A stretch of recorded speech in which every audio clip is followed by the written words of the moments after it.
Enchanted and Bewitched Forest Walk, May 25th, 2026. I headed south from the Laguna Point parking lot at MacKerricher State Park and followed the haul road into what locals call the Enchanted Forest. Early on, it lived up to the name. Both sides of the road were thick with green, huge trees and bushes, sword ferns, huckleberry, thimbleberry, and blackberry bushes, already setting up for summer fruit. White-crowned sparrows were everywhere, calling from the brush, and the whole place felt alive. It's a good birding area, and I could hear plenty of birds working the canopy, but most stayed hidden. I saw a house finch with a red head and breast, and I saw a couple of flickers flying close to the forest floor, but the rest were too quick for the camera.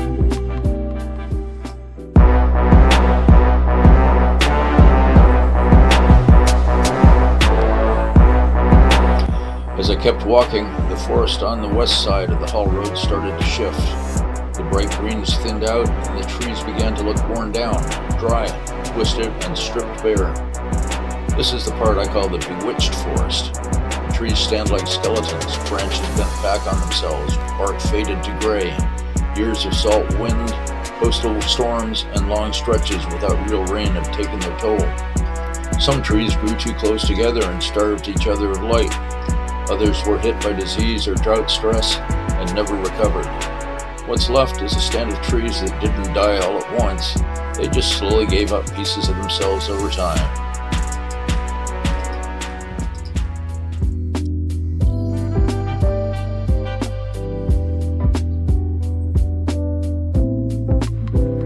On the east side, the brush was so thick it was basically a wall, though I found two worn paths, one leading toward the campgrounds and another crossing a small bridge and squeezing between fences until it reached the highway.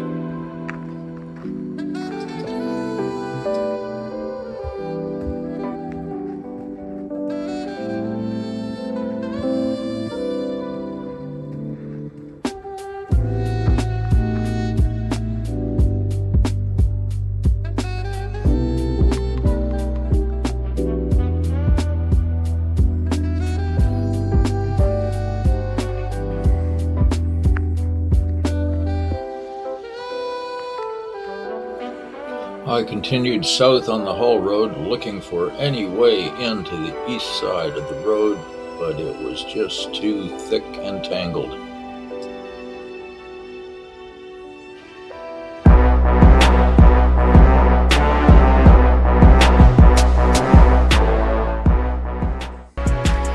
I entered the bewitched forest through a break in the brush on the west side.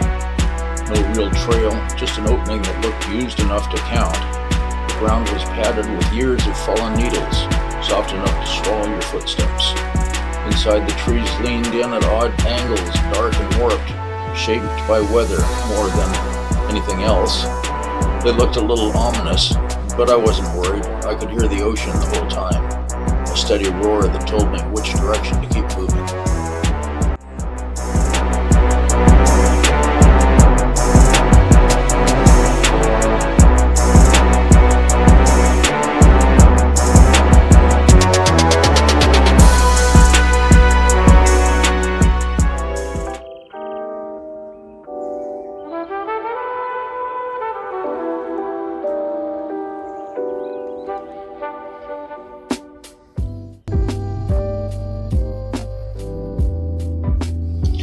Eventually, the forest turned green again, and I thought for a moment I saw the ocean in the distance.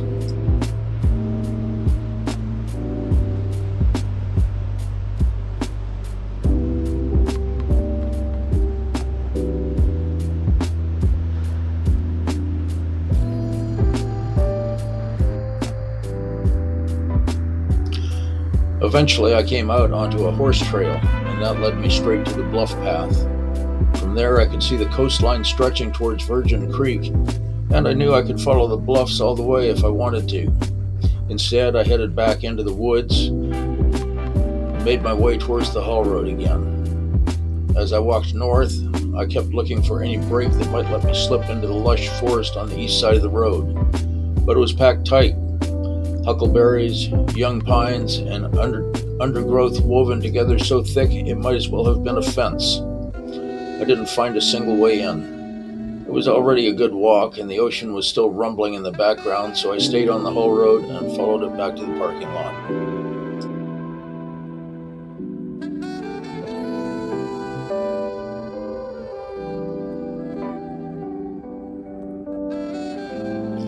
Thanks for wandering through this little bewitched corner of the forest with me today.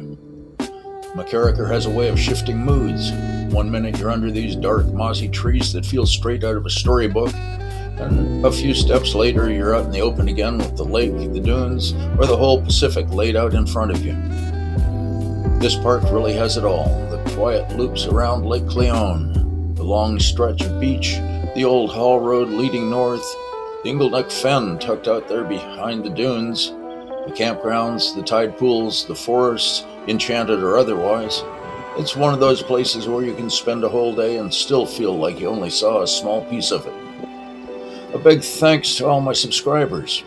I appreciate you more than you know, and if you're new here and you enjoy these quiet walks around the Mendocino Coast, you can subscribe for free by clicking on my picture at the end of the video. See you on the next one.